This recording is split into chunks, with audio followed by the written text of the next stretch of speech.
Welcome to MD nursery से बोल रहे हैं। आज जो प्लांट दिखाने वाला है थाईलैंड का वैरायटी से, ये ब्लैक डायमंड गोवा और ये इंडिया में बहुत फेमस चल रहे हैं।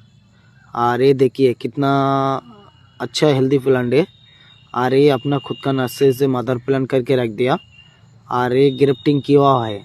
और ये प्लांट मैच्योरिटी भी हो गया। कोई किसान साथी इसको खेती करेगा ना तो इससे अच्छा मुनाफा मिलेगा। और साथों साथ अमरूद का अंदर कोई भी दूसरा कोई भी वैरायटी चाहिए वो प्लांट भी अपना पास अवेलेबल है। और इसको फ्रूट खाने में बहुत टेस्टी भी और स्वाद भी है। और साथों साथ इसको ऑल इंडिया डिलीवरी अवेलेबल है। किसी को कम क्वांटिटी चाहिए वो भी मिल जाएंगे, किसी को ज़्यादा क्वांटिटी चाहिए वो भी मिल जाएंगे। और ये जो प्लांट देख रहे हैं ना कितना अच्छा हेल्दी प्लांट है और वो बहुत बढ़िया प्लांट है।